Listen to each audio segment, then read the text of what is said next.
6월 30일 주일 오전 예배를 하나님께 드리겠습니다. 묵상 기도하시겠습니다.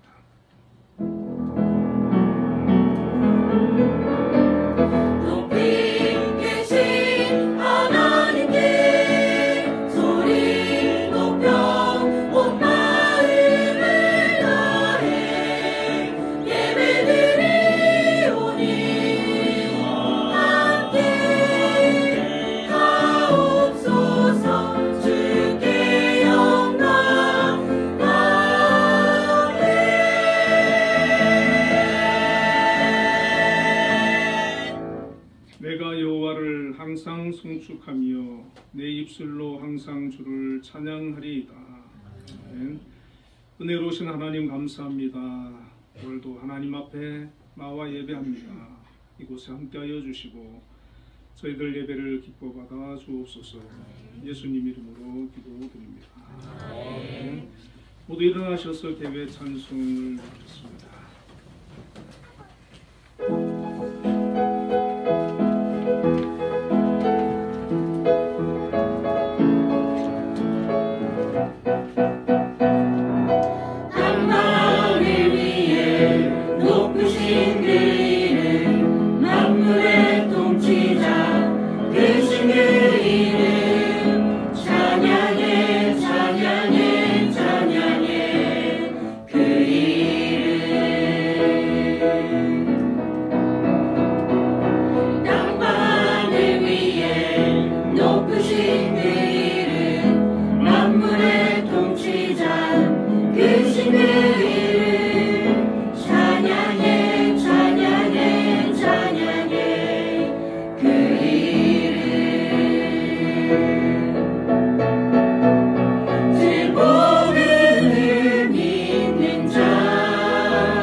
신앙 고백하겠습니다. 나는 전능하신 아버지 하나님 천지의 창조주를 믿습니다. 나는 그의 의하신 아들 우리 주 예수 그리스도를 믿습니다.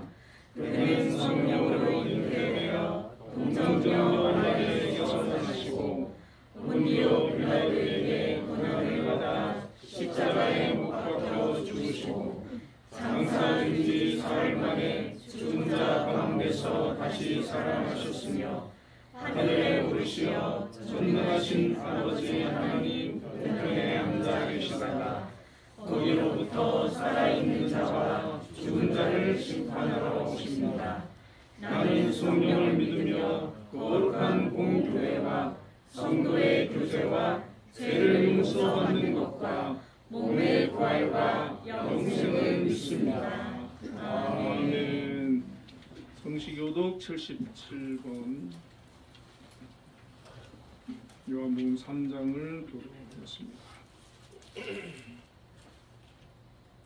하나님이 세상을 이처럼 사랑하사 독생자를 주셨으니 믿는 그를 믿는 자마다 멸망하지 않고 영생을 얻게 하려 하시니라.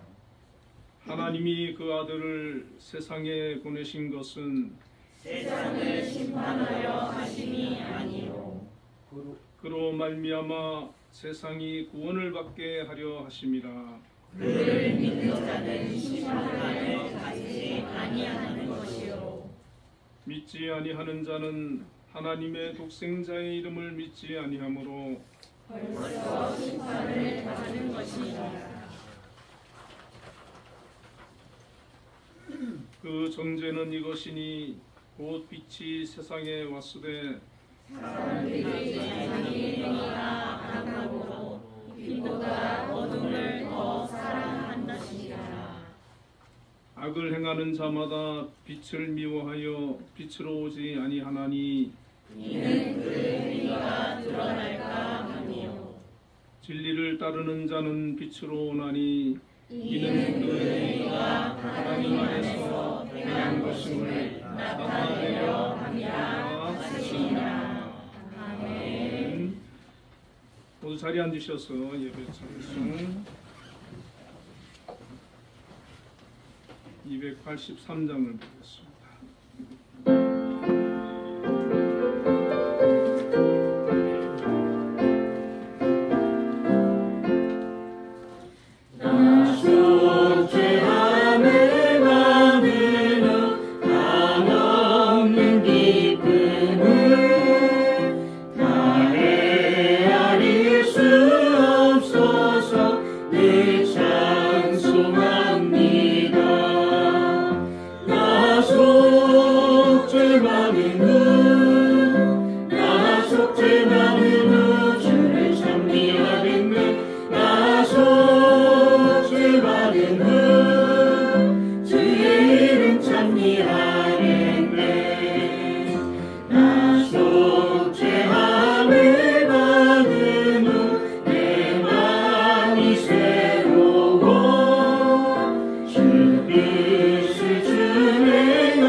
예배의 기도 정수균 피택장로님께서 하시겠습니다. 언제나 우리를 인도하시고 사랑하시고 또 늘 축복해 주신 만군의 하나님 아버지 참으로 감사를 드립니다. 지난 한 주간 그리고 한 달도 하나님의 은혜와 사랑으로 지켜주셨다가 이렇게 한 자리에 모여서 하나님을 예배하게 됨을 감사드립니다. 지난 한 달을 되돌아보면 자유 대한민국을 수호하는 6.25 전쟁 그리고 제2 연평해전 또 우리 한빛 재단의 시작이 있었던 달입니다. 하나님께서 우리 대한민국을 사랑해 주시고 여기까지 이끌어 주심에 감사를 드립니다. 자유민주주의를 수호하기 위하여 몸과 모든 것을 바쳤던 순국 선열들의 그 노고에 희생에 헌신에 감사하면서 늘 그 은혜를 잊지 않게 하여 주시옵소서. 아직도 상존하고 있는 북한의 위협을 늘 마음속에 새겨서 국론이 분열되지 않고 한 마음 한 뜻으로 내부의 적과 외부의 적 모두를 물리칠 수 있는 저들 되게 하여 주시옵소서. 또 영육 간에 또 마귀 사탄이 우리를 틈타지 않게 하시고 늘 쓰러지지 않도록 시험에 들지 않도록 눈동자와 같이 지켜보하여 주시옵소서. 아버지 하나님, 우리 성도님들 육체적으로 좋지 않아 힘겨운 하루하루를 보내고 있는 성도님들 계십니다. 아버지 하나님, 놀라신 주의 능력으로 함께하여 주셔서 건강이 치유되어서 이전보다 더욱 건강하고 하나님께 영광 돌리는 성도님들 되게 하여 주시옵소서. 또 수술을 앞두고 있는 우리 집사님, 사모님도 있습니다. 아버지 하나님, 두려워하지 않게 하시고 능력의 하나님께서 수술도 잘 진행되게 할 줄 믿고 감사하는 아버지 하나님 기회가 되게 하여 주시옵소서. 하나님 아버지, 7월달 여러 일들이 계획되어 있습니다. 개개인의 또 일정도 있고 우리 한빛교회 일정도 있고 우리 한빛재단의 일정 등등이 계획되어 있는데 하나님의 인도하심과 보호하심으로 순탄한 한 달 되게 하여 주시옵소서.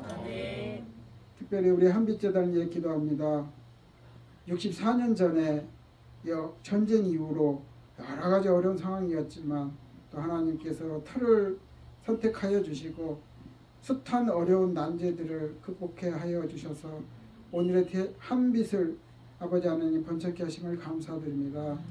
설립자의 뜻을 잘 이어받아 김양수 장로님께서 아버지 하나님 하루가 멀지 않고 눈물과 기도의 강구로 아버지 하나님 몸소 실천하는 시각장애인 애민정신을 바탕으로 하여서 큰 성과를 이루고 있습니다. 아버지 하나님, 그동안도 하나님께서 함께 하셨기에 이러한 일들이 가능했는데 여러 가지 사회적 도전이 만만치 않습니다.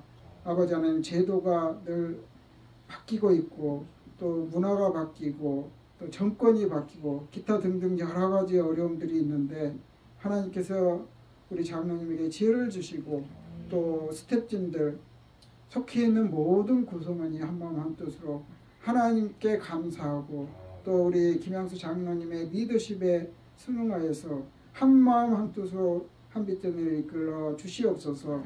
아버지 하나님, 시험에 들지 않게 늘 장로님을 지켜주시고 아버지 하나님 주변에서 돕는 분들도 지치지 않도록 영육간의 강건함을 허락하여 주시옵소서.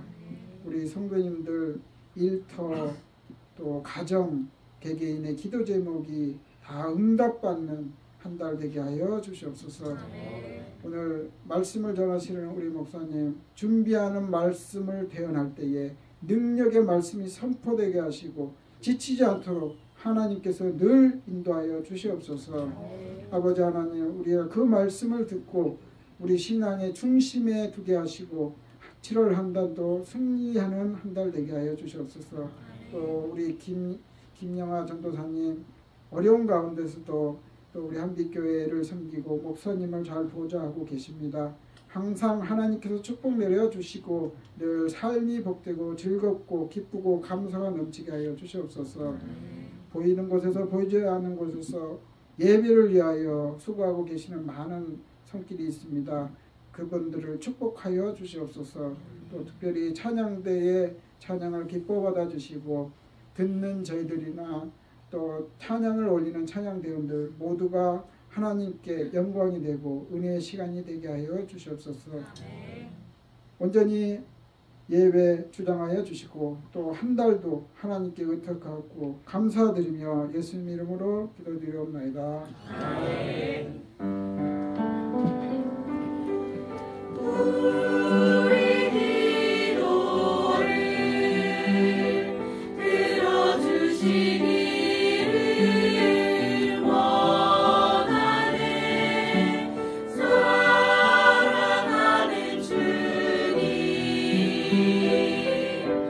만나기 원하네.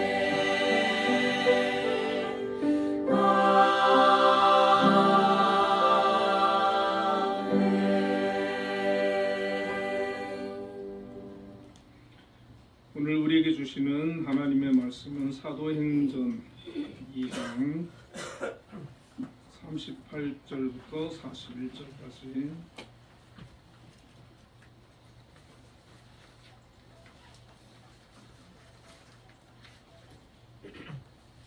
38절부터 41절까지 말씀을 함께 읽겠습니다. 베드로가 이르되 너희가 회개하여 각각 예수 그리스도의 이름으로 세례를 받고 죄 사함을 받으라.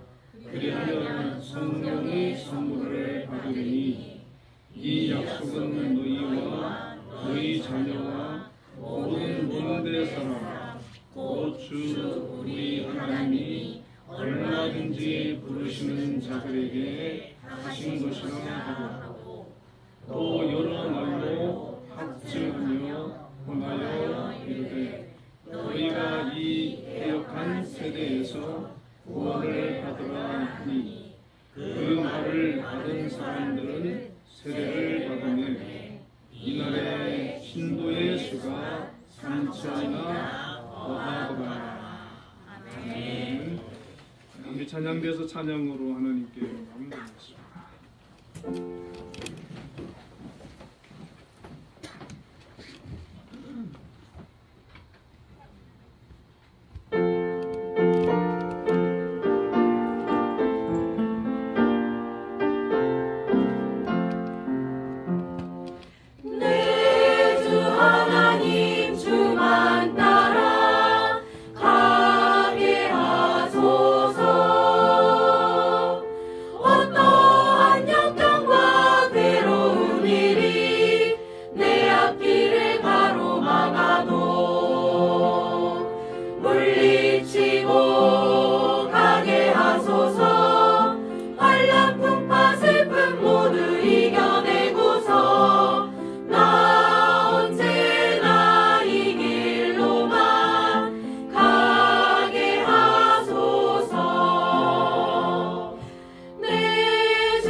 찬양대 찬양에 큰 은혜 받았습니다.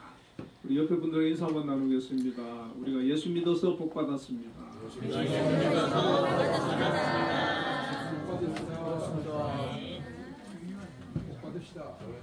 오늘 본문의 말씀을 가지고 성도가 되는 과정이라는 제목으로 하나님 말씀을 통해서 내려가겠습니다. 예수님께서 승천하신 후에 열흘 만에 120명의 성도들이 성령의 충만함을 받게 됩니다. 이 성령 충만을 받은 그 120명의 사람들이 가장 먼저 한 것은 거리로 뛰쳐나가서 예수님이 죽음 가운데에서 다시 살아나셨다, 예수님의 부활과 복음을 전한 것이었습니다. 오늘 본문에 보면 이 베드로가 그 유대인들을 향해서 설교를 하는데, 그 설교를 듣고 그날 3,000명이 예수님을 믿게 되고 또 세례를 받게 되는 기적 같은 일이 일어났습니다. 이것은 어떤 사람의 말로 되어지는 것이 아니라 하나님이 함께 하시고 성령께서 함께 하셨기 때문에, 또 복음이 전해졌기 때문에 그런 역사들이 일어났습니다. 예수님께서 제자들에게 마지막으로 당부한 것이 사도행전 1장 8절에 보면, 오직 성령이 너희에게 임하시면 너희가 권능을 받고 예루살렘과 온 유대와 사마리아와 땅끝까지 이르러 내 증인이 되라 하는 것이거든요. 예수님께서 제자들에게, 또 우리 믿음의 사람들에게 마지막으로 꼭 하나 당부하시고 싶은 게 있다. 그게 무엇이냐? 전도하라는 거예요. 증인이 되라, 복음을 전해라 는 것이었습니다. 이 제자들은 예수님의 그 마지막 당부대로 성령을 받기 위해서 기다렸고 또 성령을 받았어요. 성령이 임하니까 그들은 자기가 믿은 예수, 또 부활하신 예수, 우리를 위해 죽어주신 그 예수에 대해서 자기만 알고 자기만 믿고 있을 수가 없었어요.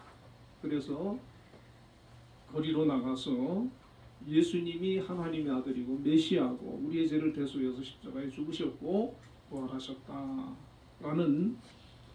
말씀을 전한 것입니다. 자, 이 말씀을 들은 사람들 중에 3,000명이 그날 예수를 믿게 되고 또 회개하고 세례를 받고 교인이 되었습니다. 오늘 우리도 예수님을 각자 이렇게 믿게 된 과정은 조금씩 다 다를 수 있을 거예요. 어떤 사람은 모태신앙도 있고 어떤 사람 중간에 믿으신 분들도 있게 되는데, 정말 우리가 예수 믿는 사람으로 하나님의 자녀로 성도로 변화되어가는 그런 그 과정이 있거든요. 그래서 오늘 말씀을 통해서 그 부분을 한번 좀 생각을 해보려고 합니다. 믿지 않는 사람이 이제 예수 믿고 성도가 되기 위해서 가장 첫 번째로 있어야 되는 일이 복음을 들어야 되는 거예요. 복음을. 세상 사람들한테 나가서 얘기해보면 복음을 몰라요. 복음. 예수가 누군지 뭐 그냥 막연하게는 알죠. 그런데 정말 복음을 잘 모르는 거예요. 이 복음을 모르니까 교회를 다녀도 잘못하면 복음을 제대로 모르고 그냥 교회 다닐 수가 있어요. 그러다 보면은 이 복음이 빠진 그런 신앙생활은 마치 그 미신하고도 비슷하게 되어버립니다. 복음이 없는 기독교는 무당을 찾아가는 그런 사람들하고 같을 수가 있어요. 앞일에 대해서 궁금하고 내가 하는 일이 좀 잘 되어지고 좀 고민이 있으면은 그 고민을 좀 해결받고 단지 그런 것에 국한되는, 그리고 또 좀 더 신비적인 거 이런 것에 또 현혹되고 그렇게 될 수가 있거든요. 물론 교회 안에 그런 것들이 없는 건 아니지만 그것이 주인공이 아니라는 거예요. 그것이 복음이 아니고 핵심이 아니라는 거예요. 복음은 바로 예수 그리스도입니다. 로마서 10장 13절에서 15절에 보면 누구든지 주의 이름을 부르는 자는 구원을 얻으리라. 그런즉 저희가 믿지 아니하는 이를 어찌 부르리요? 듣지도 못한 이를 어찌 믿으리요? 전파하는 자가 없이 어찌 들으리요? 보내심을 받지 아니하였으면 어찌 전파하리요? 기록된 바 아름답도다. 좋은 소식을 전하는 자들의 발이여 함과 같으니라. 그렇게 말씀합니다. 자, 복음은 누구든지 주의 이름을 부르는 자, 이 말은 예수 그리스도를 나의 구주로 영접하는 자는 구원을 얻는다는 것이거든요. 그런데 예수가 누군지, 믿는 것이 무엇인지, 예수님이 나를 위해서 어떤 일을 하셨기 때문에 내가 구원을 받게 되는 건지, 구원이 무엇인지, 이런 내용을 우리가 모르면 그 복음을 제대로 아는 것이 아닌데, 그런데 이 복음을 믿으면 구원을 받는데 전해주는 사람이 없으면 그걸 어떻게 믿느냐는 거죠. 제대로 전해주지 않으면 제대로 우리가 믿을 수가 없다는 것입니다. 그러므로 누군가가 복음을 전해주어야 되는데 참 믿지 않는 사람들은 잘 들으려고 하질 않아요. 그래도 교회라도 와야 교회에서 설교를 통해서 또 뭐 성경 공부를 통해서 자꾸 이렇게 복음을 우리가 듣게 되잖아요. 교회조차 나오는 것을 거부하고 참 그런 사람들에게 참 복음을 전하기가 쉽지 않지요. 어려움이 있지요. 그런데 가만히 보십시오. 우리는 그럼 어떻게 예수님을 믿게 되었느냐? 저 같은 경우는 뭐 모태신앙이니까 뭐 그렇지만은 저희 아버님 같은 경우는 다 유교 집안이잖아요. 저희가 공자 후손이고. 그러니까 정말 이 복음이 들어갈 수가 없는 그런 집안인데 저희 아버님이 제일 먼저 예수 믿고 할머니 예수 믿고 할아버지는 끝까지 안 믿고 돌아가셨더라고요. 얘기 들어보니까 우리 유교 집안이 무슨 끝까지 안 믿고 돌아가시고 그리고 삼촌들 다 믿고 또 친척 중에 또 목사님 되신 분들 복음의 씨앗이 한 분에게 떨어져 가지고요 수많은 사람이 예수 믿었어요. 저희 형제가 다섯인데 다섯이 다 목회자예요. 그러니까 이 복음이라고 하는 것이 떨어지니까 그 사람을 통해서 그 영향을 끼치는 것을 볼 수가 있습니다. 오늘 저와 여러분에게 이 복음의 씨앗이 떨어졌다면 이 복음은 생명이기 때문에 우리를 통해 가지고 이 복음이 전파되어져야 되고 다른 사람에게 알려져야 되고 전해져야 됩니다. 우리 가족에게, 지인에게, 주변 사람들에게. 그래서 정말 은혜 받고 예수 믿는 그 은혜를 깨달은 사람은 주변에 예수 믿지 않는 사람만 보면 저 사람한테 내가 복음 전해야지, 예수 전해야지, 저 사람 전도해야지, 구원시켜야지. 항상 사람을 볼 때도 그런 관점에서 보는 거예요. 우리가 전도하고 복음 전하려고 하는 사람한테 어떻게 해야 되겠습니까? 더 잘해야지요. 친절하게. 그 마음을 얻어야 되잖아요. 그래야 교회라도 가자. 또 성경도 선물할 수도 있고 기독교 책도 또 선물할 수도 있고 요즘 또 유튜브를 통해서 은혜 받는 게 있으면 또 그런 것도 또 하나 보내주고 자꾸 복음을 접할 수 있도록 들을 수 있도록 그렇게 우리가 자꾸 기회를 만들어줘야 된다는 것이죠. 그래서 어떻게든 기도하면서 내 주변에 믿지 않는 사람이 있으면 그 영혼을 구원하기 위해 가지고 우리가 정말 간절한 그런 마음을 우리가 가져야 되는데, 이 베드로가 예수님 십자가에 죽으시고 난 다음에 예수님 부인했지요. 또 갈릴리에 고기 잡으러 갔었지요. 숨어서 지냈잖아요. 그 당시에 그 유대인들이 무서워가지고 어디 나가가지고 예수가 하나님의 아들이고 메시아고 죽은 가운데서 부활했다라고 얘기를 할 수 있습니까? 그 유대인들이 얼마나 무서운데요. 그런데 그 안에 복음이 심겨지니까 담대해지고 그것을 전하지 않고는 견딜 수 없는 그런 마음이 되더라는 것이죠. 오늘 저와 여러분들에게 이런 마음이 있기를 바랍니다.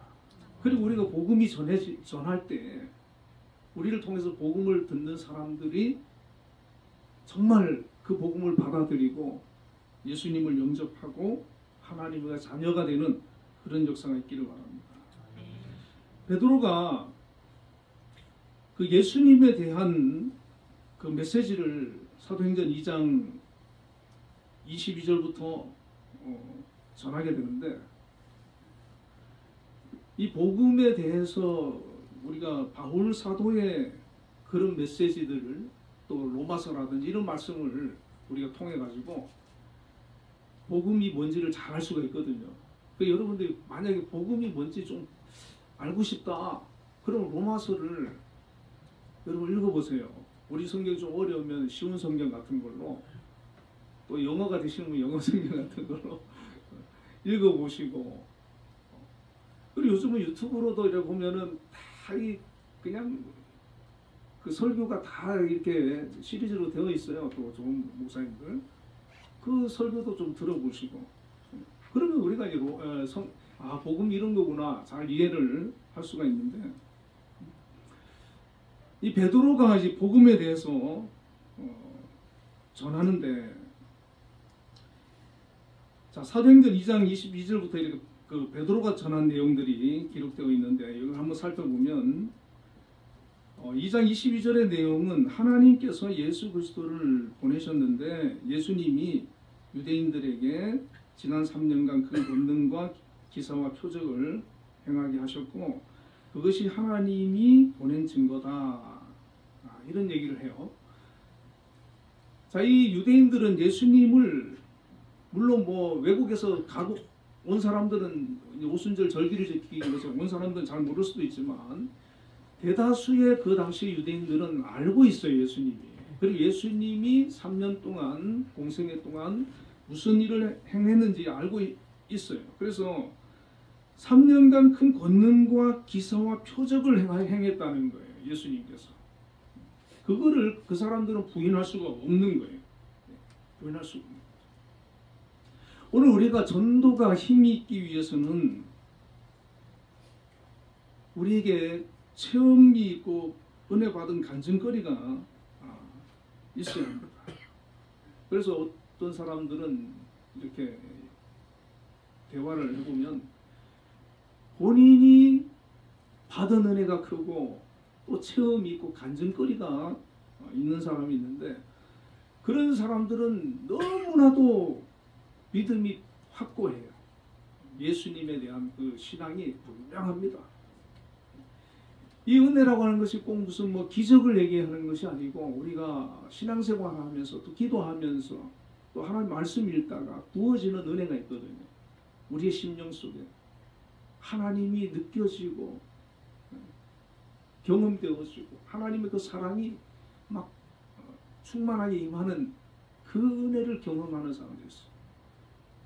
그러니까 그런 은혜를 받은 사람은 누가 뭐라 그래도 성경이 진리고 예수님이 바로 우리의 구원자라고 하는 분명한 확실한 믿음이 있는데, 이 믿음이 있는 사람은요 복음을 전할 때 아주 담대하게 전하는 거예요. 확실하게 전하는 거예요. 이 베드로가 예수님이 죽은 걸 분명히 봤잖아요. 알잖아요. 그런데 죽은 예수를 부활했다, 다시 살아났다 이렇게 전하면 거짓말하는 건데 힘이 있겠습니까? 그런데 자기가 부활하신 예수님을 봤거든요. 만났거든요.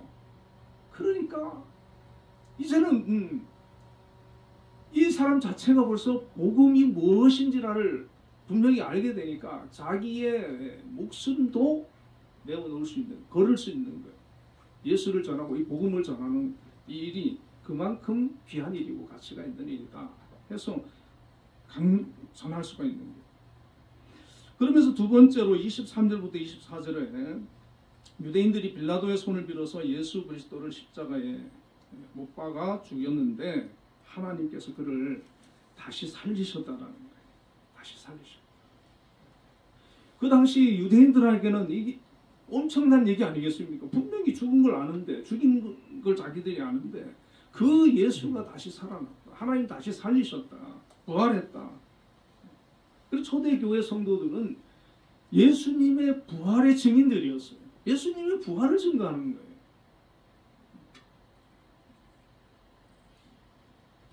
그 당시 남자만 적어도 500여 형제에게 예수님 일시에 보이셨기 때문에 여자까지 합치고 아이들 뭐 남녀노소 다 하면은 한 2,000명이 되지 않을까. 그 이상일 수도 있는 거예요. 그리고 이후에 사도 바울도 그렇게 교회를 핍박하는 사람인데 부활하신 예수님을 만났잖아요. 그래서 그가 부활의 증인, 예수의 증인이 되게 됩니다. 바로 이 기독교가 생명의 종교이고 살아있는 종교라는 것이 부활이 있기 때문에 여러분 아무리 위대한 사람이라 할지라도 죽음 앞에서는 다 속절없이 한계를 드러냈어요. 죽음을 이기고 부활한 분은 아무리 위대한 사람이라도 그걸 넘는 사람은 없었잖아요. 오직 예수님만 죽음 가운데 사망 가운데 부활하시고 하나님의 나라에 가셨거든요. 이 베드로는 거기 목격자라는 거예요. 그리고 사도행전 그 2장 25절부터 31절까지 세 번째 메시지를 하는데 구약의 다윗이 쓴 시편 16편 8절에서 11절까지 말씀을 인용하는데 다윗이 내 영혼을 음부에 버리지 아니하시며 주의 거룩한 자로 썩음을 당하지 않게 하실 것임이라고 말했는데 여기에서의 주의 거룩한 자는 부활하신 메시아 예수 그리스도를 가리키는 것이다. 이렇게 말을 합니다. 그리고 33절에서 35절에는 또 다윗의 예언대로 예수 그리스도는 하나님이 오른손으로 높이셨고 하늘에 올라 보좌 우편에 앉으심으로 원수를 발로 밟는 승리자 위치에 오르셨다라고 설교하고 36절에 다시 한번 그런즉 이스라엘 온 집이 확실히 알지니 너희가 십자가에 못 박으니 예수를 하나님이 주와 그리스도가 되게 하셨느니라 이렇게 선포를 합니다. 자, 예수님의 그 메시아에 대해서 예수님에 대한 그 예언이 성경에 보면 많은 선지자들이 예언을 하고 있는데 다윗도 그 예언을 한 거예요.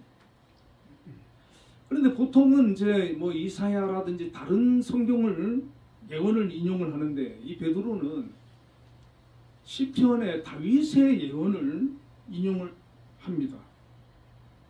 그러니까 예수님이 이 땅에 오시는 것은 어쩌다 보니까 예수님이 메시아로 칭함을 받은 것이 아니고 구약에 예언된 대로 예수님이 오신 것이다. 다윗이 예언된 대로 예수님이 오신 것이다.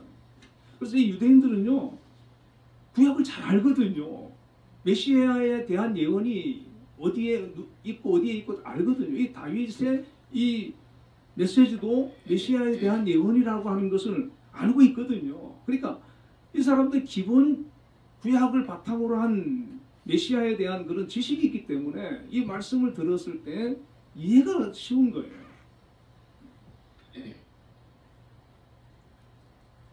우리가 여러분 생각해 보세요. 어떤 위대한 인물도 예언이 된 대로 오신 분은 없어요. 예수님밖에 없어요. 그 사람들이 살면서 그들이 깨우친 것을 얘기하고 그 한 일이 훌륭해서 제자들이 많아져서 그들이 위대한 인물이 될 수는 있지만은 예언 수천 년 전에 수백 년 전에 예언한 인물이 그대로 와서 그 일을 이루는 사람은 역사에 없습니다. 왜 그렇습니까? 물론 예언서도 없지만 예언이라고 하는 것은 그만큼 위험 부담이 따르는 거예요. 그게 만약에 지금 누가 앞으로 뭐 50년 후에 100년 후에 되어질 일 또 10년 후에 되어질 일 뭐 예언한다고 해가지고 그게 맞을 확률이 얼마 되겠습니까? 그러니까 이 예언이라고 하는 거는 함부로 못하는 거예요. 그리고 무당들이 뭐 점치는 사람들이 뭐 예언하고 뭐 사주팔자 보고 해가지고 잘 맞추는 것 같지요? 과거는 맞출 수 있다 그래요. 그 귀신들을 통해 정보를. 귀신들도 미래는 모르는 거예요. 어떤 사람이 제 사주를 보더니 친구가 뭐 생일하고 물어보더라고요. 얘기해 주니까 이거 공부하는 친구래요. 야, 너는 결혼 못할 사주로 나온다 야. 혼자 살 사주로 나온다 야 그러더라고요. 안 맞는 거야, 안 맞는 거예요. 속는 거예요. 그런 것에 우리가 현혹돼가지고 쫓아다니고 영적으로 악한 영에 사로잡히는. 여러분, 마귀는 우리 영혼을 지옥 끌고 가기 위해서 때로는 우리가 살아가는데 뭐 좀 잘 되기도 해줄 수 있으면 물론 힘들게 하고 괴롭힐 수도 있지만 그런 거에 속지 말고 우리가 오직 예수님만 믿어야 되는데, 이 복음이 이렇게 전파되어지니까 이 유대인들이 그 말을 들었을 때 이 베드로가 그 시편을 인용하면서 예수님이 부활하셨다라고 하는 그 설교를 하는데 36절에 보면 너희가 십자가에 못 박은 이 예수를 하나님이 주와 그리스도가 되게 하셨느니라. 너희가 십자가에 못 박은 이 예수를 하나님이 주와 그리스도가 되게 하셨느니라. 마무리로 이제 이 말씀을 하는 거예요. 그때 이 말을 들은 유대인들이 마음에 찔려가지고 우리가 어찌할꼬 하면서 통곡을 하니 통곡. 여러분, 우리가 하나님 말씀을 들을 때 이런 은혜가 있으시길 바랍니다. 읽을 때 이런 은혜가 있으시길 바랍니다. 하나님 말씀 듣고 읽을 때 내 죄가 생각나고 나의 약함이 생각나고 나의 믿음 없음이 생각나고 하나님 앞에 찔림을 받아가지고 우리가 어찌할꼬, 주님 제가 어찌해야 되겠습니까 하면서 정말 말씀 앞에서 우리가 간절하게 눈물 흘리고 회개하는 그런 모습이 있어야 된다는 것이죠. 여기까지 가면은 정말 되는 거예요. 말씀 앞에서 깨어지는. 우리가 어찌할꼬. 히브리서 4장 12절에 하나님의 말씀은 살아있고 활력이 있어 좌우의 날선 어떤 것보다도 예리하여 혼과 영과 및 관절과 골수를 찔러 쪼개기까지 하며 또 마음의 생각과 뜻을 판단하나니, 이렇게 말씀하고 있어요. 하나님 말씀은 살아있다는 거예요. 활력이 있다는 거예요. 그래서 도저히 사람이 변화가 안 돼도요, 하나님 말씀이 들어가면 변화됩니다. 하나님 말씀 들어가면. 병도 우리가 하나님 말씀이 들어가면 치유가 되는 거예요. 삶도 회복되는 거예요. 하나님 말씀이. 하나님 말씀이 들어가면 역사가 일어나는 거예요. 그래서 믿지 않는 사람들에게는 복음이 전해져야 돼요. 예수가 그리스도고 우리의 구원자다라고 하는 이 복음이 전해져야 되고, 믿음이 약한 사람은 자꾸 하나님 말씀을 듣고 읽어가지고 이 말씀을 통해가지고 우리 영혼이 깨어나고 다시 믿음이 성장되고 하나님의 그런 은혜가 풍성한 사람으로 우리가 자꾸 변화되고 성장하는 그런 역사가 일어나야 되는 겁니다. 그래서 이렇게 처음 이제 예수를 믿기 위해서, 성도가 되기 위해서는 이 복음이 전해져야 되거든요. 복음이 전해져야 되는 것이고, 그리고 이제 복음이 전해져서 나타나는 첫 번째 현상이, 이 유대인들도 우리가 어찌할꼬 하잖아요. 이게 회개거든요. 요한복음 16장 9절에 죄에 대하여라 하면 저희가 나를 믿지 아니하며. 성경에 보면 죄에 대해서 얘기를 많이 하지요. 수많은 죄가 있습니다. 그런데 가장 중요한 죄, 가장 큰 죄가 뭡니까? 예수 안 믿는 거예요. 예수 안 믿는 거. 예수님 없이 믿지 않으면서 다른 거 아무리 잘해도, 선행을 하고 착하게 살고 의롭게 살아도 죄인이에요. 죄인. 구원 못 받아요. 우리가 좀 뭐 세상에서 잘 못 살아도 내가 그래도 예수 믿는다, 그것 때문에 우리가 의인이 되고 구원을 받는데, 38절에 보면 베드로가 이르되 너희가 회개하여 각각 예수 그리스도의 이름으로 세례를 받고 제사함을 받아라, 이렇게 선언을 하거든요. 가장 먼저 회개하라는 거예요. 회개하라. 저는 예전에 기도원에서 한 금요일까지, 월요일 날부터 집회를 하는데 금요일까지 집회를 하는데, 목요일 날 저녁에 막 울면서 막 죄를 회개한 적이 있거든요. 자, 여기서 말하는 회개는 그 회개가 아니에요. 내가 잘못해서, 내가 죄가 많아서 내가 그 회개를 말하는 게 아니에요. 예수 안 믿는 걸 회개하라는 거예요. 믿지 않은 걸 회개하라는 거예요. 하나님을 떠난 걸 회개하라는 거예요.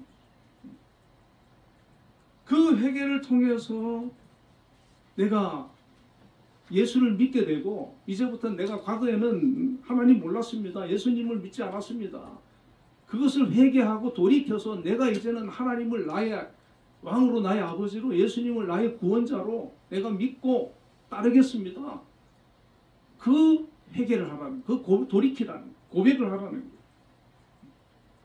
그렇게 되면 그 회개가 있게 되어지고, 고린도서 5장 17절에 그런즉 누구든지 그리스도 안에 있으면 새로운 피조물이라, 이전 것은 지나갔으니 보라 새 것이 되었다. 회개해서 돌이켜서 우리가 주님 앞으로 나오면 새로운 피조물이 된다는 거예요. 하나님의 자녀가 되고 구원받은 백성이 된다. 자, 그러면 우리가 지금 누구를 통해서든 복음을 전해 들었을 것이고, 그리고 이제 교회를 지금 나오잖아요. 근데 교회를 나오는데 어떤 사람은 왜 교회를 다니십니까? 하고 물어보면 거기에서 좀 네트워크 사람들 좀 만나고, 뭐 영업 좀 하고, 뭐 친목 모임으로 뭐 어디 하나 이렇게 좀 있으면 좋은데 교회가 괜찮은 것 같다고, 교회가 사랑이 많은 것 같다, 좀 재밌는 것 같다, 그래가지고 교회 나온대요. 그거 믿는 게 아니잖아요. 내가 예수님을 나의 구주로 영접하고 나오는 거예요. 그걸 고백하고 나오는 거예요. 그러면 그 고백이 되어지고 그 믿음을 가지고 나오면 그 사람은 이미 회개가 된 사람이라는 것이죠. 예수 믿고 회개가 된 사람이죠. 자, 그럼 예수를 믿고 회개가 되어진 사람에게 주어지는 일이 무엇입니까? 죄사함을 받으라. 죄사함. 회개와 예수님 믿는 것, 죄사함, 이거는요 동시에 일어나는 거예요. 동시에. 내가 복음을 전해 듣고, 내가 죄인이구나, 내가 예수를 믿어야 되겠구나, 그 순간에 내가 돌이켜서 예수 믿기를 작정하고 교회 나오잖아요. 그러면 그 순간에 죄사함이 일어나는 거예요. 이 죄사함은 예수님께서 우리를 대신해서 십자가에서 우리 죄를 대속해서 피 흘려 주셨다는 거거든요. 그것까지 우리가 한꺼번에 다 이루어지는, 요한일서 2장 2절에는 그는 우리 죄를 위한 화목 제물이니 우리만 위할 뿐 아니라 온 세상의 죄를 위하십니다. 우리 주님께서 우리의 화목 제물이 되어 주셨기 때문에 예수 믿는 우리는 과거, 현재, 미래의 모든 죄가 다 용서를 받은 거예요. 할렐루야. 예, 우리는 이미 용서를 받은 거예요. 복음을 듣고 예수 믿기로 결단하고 주님 앞으로 나와서 예수님을 나의 구주로 영접하고 예수 믿는 그 순간에 우리는 죄사함까지 받게 되고, 그리고 이제 성령 충만은 아니지만 이 순간에 성령도 선물로 받게 됩니다. 오늘 본문에도 성령을 선물로 받으리니 그랬잖아요. 그래서 예수님을 믿으면 성령도 선물로 받게 됩니다. 자, 성령을 선물로 받게 되는데 베드로가 사도행전 2장 17절과 18절에 요엘서 2장 28절에서 32절 말씀을 인용해서 설교를 하는데, 하나님이 말씀하시기를 말세 내 영을 모든 육체에 부어주리니 너희의 젊은이들은 환상을 보고 너희의 늙은이들은 꿈을 꾸리라. 그때 내가 내 영을 내 남종과 여종들에게 부어주리니 그들이 영원할 것이요.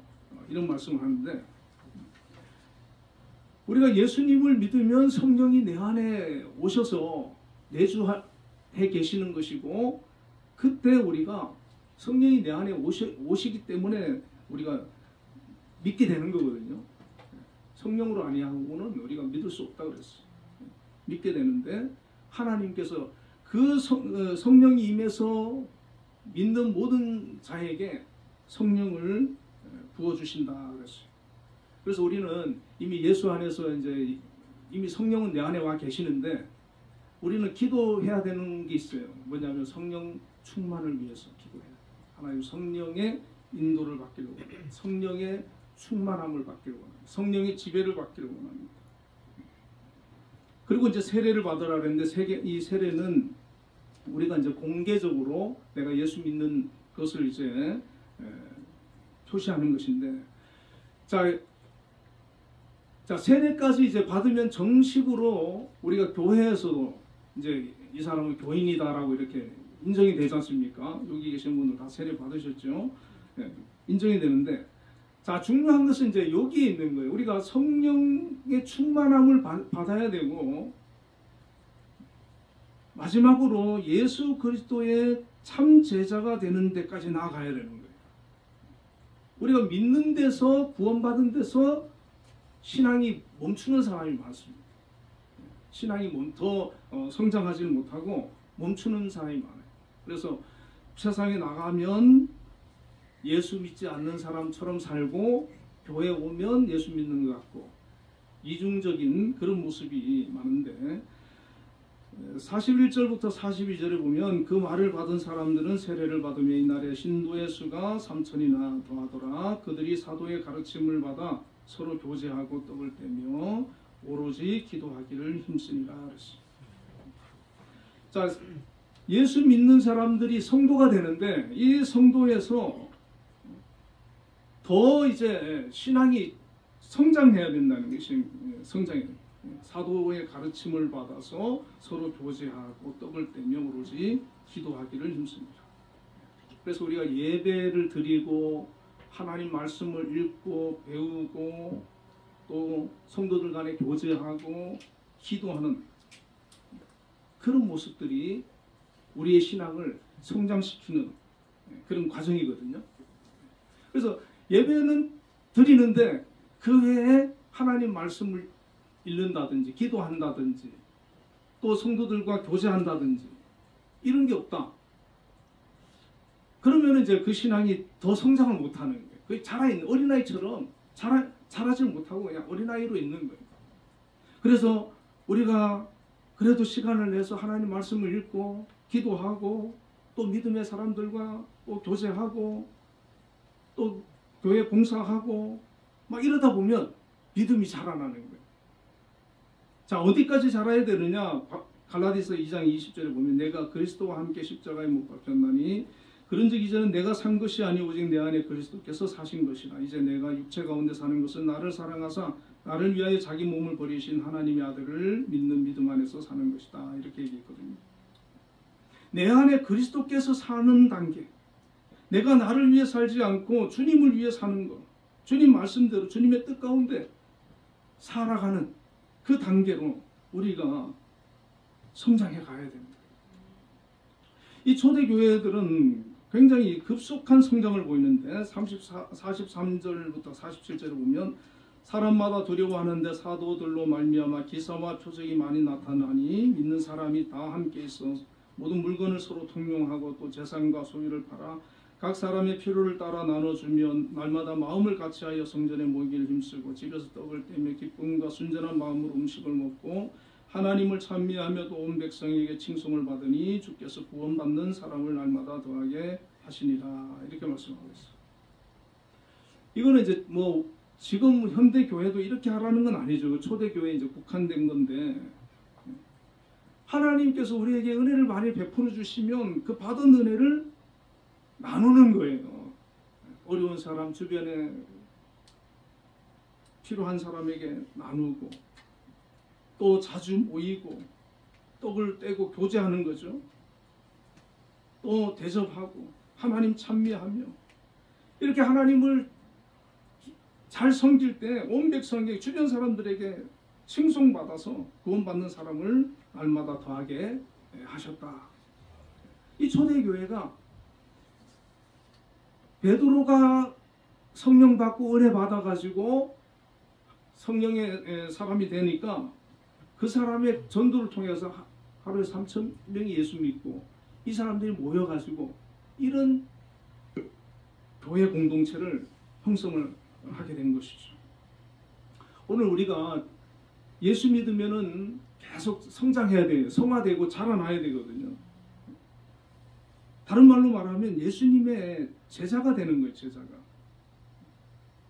그래서 예수님의 제자가 되어서 자신의 삶을 주님께 맡기고 주님의 말씀대로 뜻대로 삶 속에서 순종하면서 살아가려고 노력하고 애쓰고 하나님 영광을 드러내고 선한 영향력을 끼치고 그렇게 해야 된다는 거예요. 여러분 우리 한빛교회 모든 성도님들이 우리가 이제 성도의 과정 가운데 어디까지 왔습니까? 이제 제가 볼 때는 우리가 더 성령이 충만하고 더 성장해서 예수님의 제자가 되는 그 단계까지 나아가야 될 줄로 믿습니다. 그리하여서 정말 우리를 통해서 한 영혼 한 영혼에게 복음이 전해지고 그 영혼들을 주님께로 인도하는 역사도 일어나야 되고 우리 주변을 더 하나님의 그 사랑으로 충만하게 따뜻하게 아름답게 그렇게 만드는 역사도 일어나야 되고 우리 주변의 연약한 자들을 또 사랑하고 섬기고 돌볼 수 있는 그런 모습도 일어나서 우리가 속한 공동체가 가정이든 교회든 직장이든 그것이 하나님의 사랑으로 풍성한 그런 귀한 역사들이 일어나기를 주님의 이름으로 축원을 드립니다. 네, 우리 함께 기도하겠습니다. 우리 나라를 위해서 또 대통령을 위해서 우리 유정자들 위해서 우리 한빛 공동체와 교회를 위해서 우리 또 김양수 장로님과 우리 기관장님들 우리 또 모든 권속들 위해서 기도하시고 또 개인 기도 제목과 가족의 구원과 건강을 위해서 우리 김혜동 집사님의 사모님의 갑상선 수술을 위해서 또 허민희 집사님 발 회복을 위해서 우리 함께 기도하겠습니다. 하나님 아버지 이 나라와 이 민족을 하나님 지켜주시고 붙들어주시고 함께하여 주시길 원합니다. 아버지 하나님 특별히 대통령 정말 아버지 남은 기간 동안도 나라를 잘 이끌어갈 수 있도록 지혜를 주시고 또 재능과 능력을 더하여 주옵소서. 여러가지 어려운 문제들이 많이 있지만 잘 해결하고 이겨낼 수 있도록 힘을 주시고 능력을 더하여 주옵소서.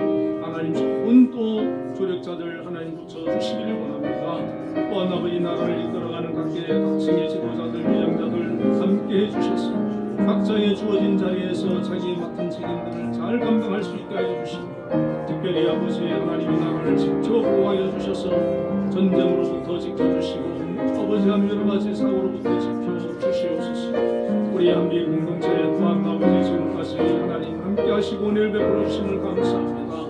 이 한빛을 통하여서 아버지 영광 받아주시고 또 하나님 뜻하신 선한 일들을 온전히 이루어 주시길 원합니다. 특별히 우리 김양수 장로님 아버지 세우셔서 이 한빛을 저희들을 이끌어갈 수 있도록 하나님 함께해 주심을 감사합니다. 능력과 지혜를 더하여 주옵소서. 이 한 빛을 정말 하나님 기뻐하는 모습으로 이끌어가 인족함이 없도록 역사하여 주시고 각계 또 기관장님을 세우셨습니다. 하나님 각 기관에 아버지 세우신 분들 맡은 일 잘 감당할 수 있도록 지혜와 능력을 더하여 주옵소서. 또 모든 속한 권속들 한 사람 한 사람 각자의 위치에서 맡은 일 잘 감당할 수 있도록 은혜 베풀어 주시옵소서. 아버지 하나님 또한 우리 각자들 아버지 성도님들 가정가정에 여러가지 또 기도의 제목드렸습니다. 특별히 하나님 믿음에 믿지 않는 자녀들 가족들 있습니다. 하나님 구원하여 주시고 그 마음을 아버지 움직여 주시고 주님께로 인도하여 주옵소서. 건강이 연약한 분들이 있습니다. 병중에 있는 분들이 있습니다. 하나님 치료하여 주시고 만나 아버지 고쳐 주옵소서. 여러 가지 삶의 문제로 어려움을 겪는 분들이 있습니다. 하나님 고쳐 주시고 아버지 하나님에게 하여 주옵소서. 우리 김현동 목사님 사모님 이렇게 수술을 앞두고 있습니다. 함께 해주셔서 정말 아버지 속도한 의사의 손도 주장하여 주시고 마음의 안정도 주시고 수술이 잘 되어져서 건강을 속히 회복할 수 있도록 역사하여 주시고 어민이 잔발도 속히 회복되는 역사가 있게 하여 주옵소서. 예수님 이름으로 감사합니다.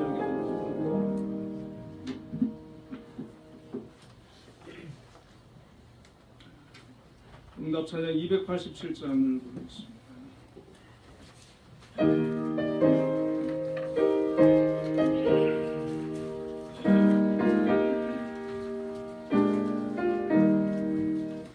예수 앞에 나오며 죄사함 받으며 주의 품에 안기어 편히 쉬리라.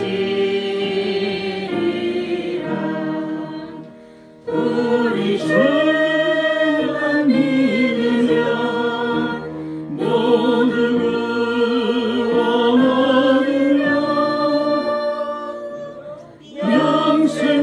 영생복락 연류관 확실히 받겠네. 예수 앞에 나와서 왼쪽에 받으며 마음의 기쁨 넘치어 감사하리라. 우리 주만 믿으며 모두 구원 얻으며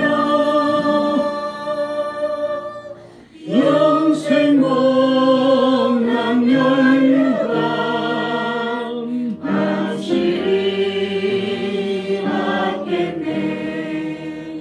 예수 앞에 설 때에 이곳을 입으며 앓고 있는 내 집에 길이 살리라. 우리 주만 믿으며 모두 구원 얻으며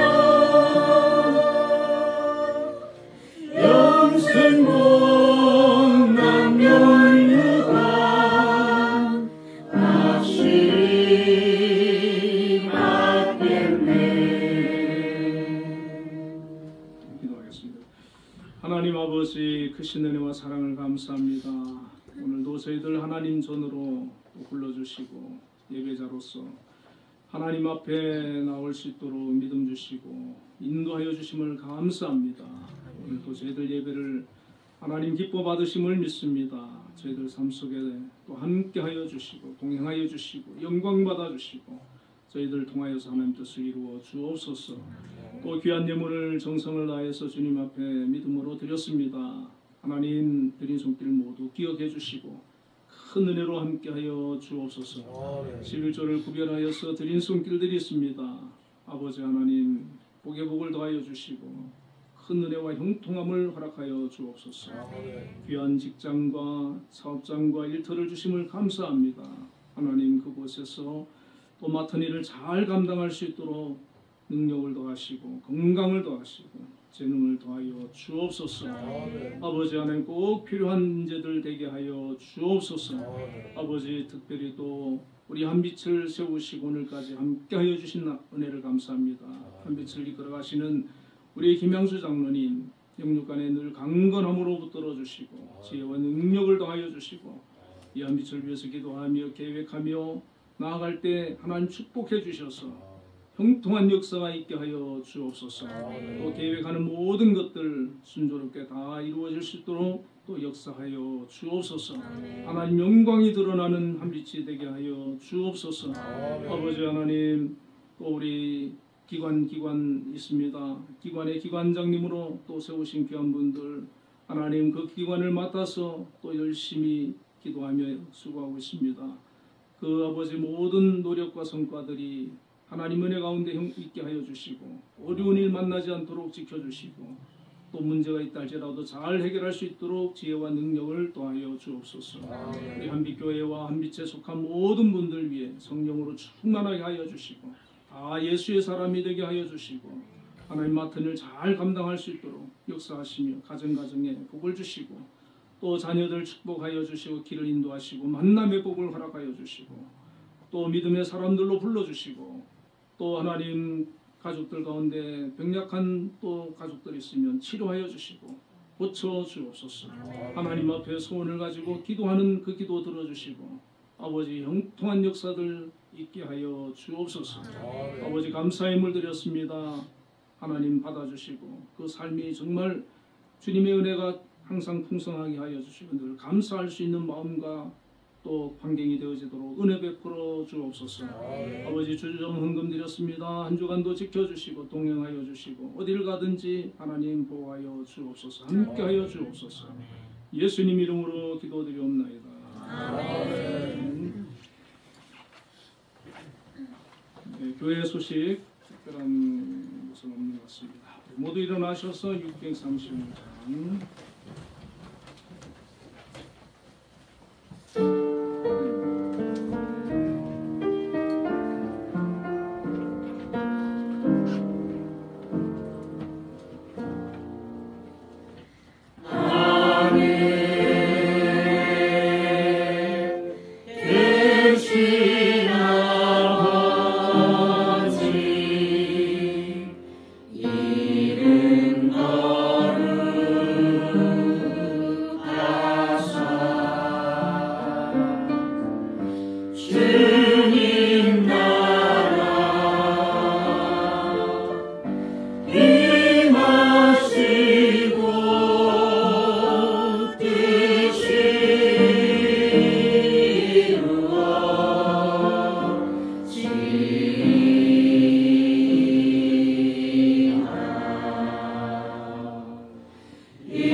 지금은 우리 주 예수 그리스도의 크신 은혜와 하나님의 극진하신 사랑과 성령님의 교통하심이 오늘도 하나님 앞에 나와 예배하며 영광 돌린 우리 한빛교회 모든 성도님들과 각 가정과 자녀들과 또 하는 모든 일들 위해 이 나라 이민족 위에 한빛 재단 위에 지금부터 영원까지 함께 계시기를 축원하옵나이다.